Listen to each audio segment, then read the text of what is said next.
Thank you for staying tuned to Channels Television. It still Health Matters, and you can join us in this discussion. We'll put the number on the screen. Now, I still have the Assistant State Immunization Officer for Lagos State, Mrs. Juliana Okonlawo, in the studio. Before we went on that break, you were talking about some people who still have some kind of concerns, maybe founded or unfounded. How do you allay their fears that these vaccines are safe? And it's a form of misconception, which is not true. Like most parents believes that it's a way of making the children less potent.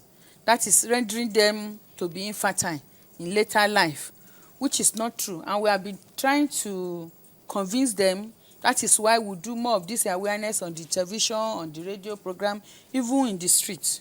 We do jingles to let them know that this vaccination has no harmful effects on the children, and it is more safer for the child to be immunized than to allow that child to be affected by the disease. For instance, a child who is not immunized against polio and the child comes down with polio, it's such a burden. It is, and you even find that such child that is that came down with polio, at the end of the day, by the time the child starts stooling, the polio virus will start coming out in the feces, and this the root of infection of this polio is orophycal. That is, from the time you use your hand, you didn't wash your hand, you inject, this thing starts spreading. So that is why we even say it is more important for them to be vaccinated than for them not to be vaccinated. And we want the mothers to be rest assured that it has no harmful effects on the children. The mothers and the fathers. And the fathers, the parents, to be rest assured that it has no harmful effect on the children and does not make any child to be less fertile.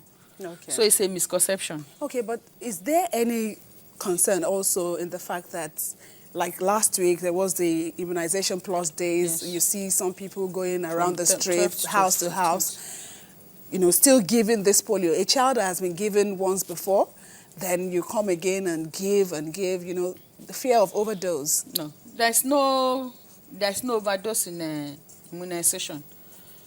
The campaign we carried out we just concluded last week. That is from 12th to 15th of April. It's a form of booster dose given to the child. Whether the child has been given OPV before or has never had OPV before, that child must have OPV. You see, when we do campaign like that, it is the circulating virus that they use to manufacture the particular vaccine we carry about to do that campaign. It's a sort of boosting the already immunity they have to actually make sure that the antibody in the children is still very active. Okay, so there's nothing to worry about. No, there's nothing to worry about. Okay, now let's go to some of the pains that mothers complain about when they take their children for immunization. They come back, say, okay, after this immunization, the child starts having a temperature. Let's talk about this. Okay. These are mild side effects. Okay. Okay. You know what? Just hold your thought, please. I think we have a caller. Hello. We carry about to do that campaign. It's a sort of boosting the already immunity they have. Hello. To actually. Okay, please, let's go ahead. Okay. Like I was saying. About the pains that mothers complain. There are certain expected mild side effects that we expect in the children, like fever, like redness at the injection site, pain, slight pain. And in cases of measles, we expect a mild rash. These are mild cases, which under 24 to 72 hours, it disappears. But to allay the mother's fear, we do ask them if the temperature is somehow more than what they believe they can cope with, they should postpone. That is, give the child a warm bath, tepid water. They use it to bath the child. Then, if it's necessary, they give paracetamol. But I can assure you, within 72 hours, all this is gone. Okay, so all this, the they mothers are mild, but some mild parents, reactions. some mothers would give paracetamol even before the immunization and after. Is that not overdose? We do tell them that it's not necessary for them to give the children paracetamol before coming to their facility. In most cases, it's even a way of telling us that the body's child is really absorbing or working with the vaccine. That is, the child is actually, the body is actually reacting, working. That is, the body is absorbing the vaccine into its body. So the fear of child breaking down is not there. So normally we encourage them not to give paracetamol before coming to the clinic. But if at the end of the day, you see, the introduction of the vaccine is a sort of introducing a foreign body, which is normal for the child's body to react. But if they believe the temperature is more than what they could cope with, we say, okay, give paracetamol or give a cold bath.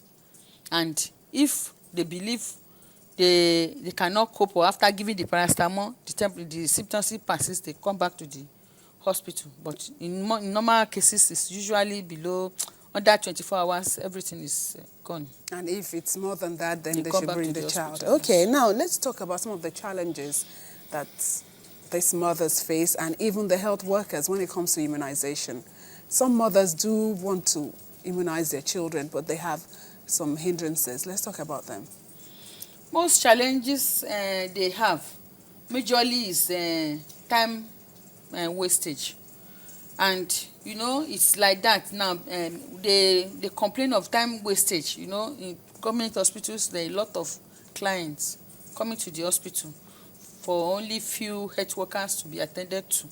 So now we say they should try as much as possible to bear with us, so that by the time there is increase in the number of the health workers, then, and now they also complain of the attitude of the health workers. Yes, the way they address them, the way to talk to them. And what are you doing about that? We have been doing a lot of training, retraining, and I promise you there is a lot of attitudinal changes of the health workers now. Okay. So things are changing for good. Okay, now let's talk about for parents whose child may have missed out at some point. Maybe you're supposed to take HBV at a certain time and he missed it. Is there anything they can do? Yes. Normally, when they come to the health center for the health facility for the immunization, they give them the appointment, the next appointment, which should be 4 weeks interval. And we do tell them if they have any cause to travel, they can as well go with the immunization card, so that anywhere they travel to, once they present the immunization card, they know where they have stopped. They know what to give next. But in case they didn't go with the immunization card, as soon as they come back, they can always come back to the health facility on immunization day. And now we give immunization from Monday to Friday. Every day of the week now we give immunization. So as soon as they come back, they are free to come back to the health center with their card. So they start from where they stopped. Okay, and not say because the child has missed it, that's the end. Thank you so much for your time. Thank you. And thank you all for watching at home. You heard it all. The importance of immunization outweighs the fears that you may have. So take your child for immunization. Get all the vaccines. It is important to complete. It is free. It is free. It is cheap. Okay. Thank you so much. Thank you so much. Thank you. Thank you for watching. I am Yomi Otaigbe.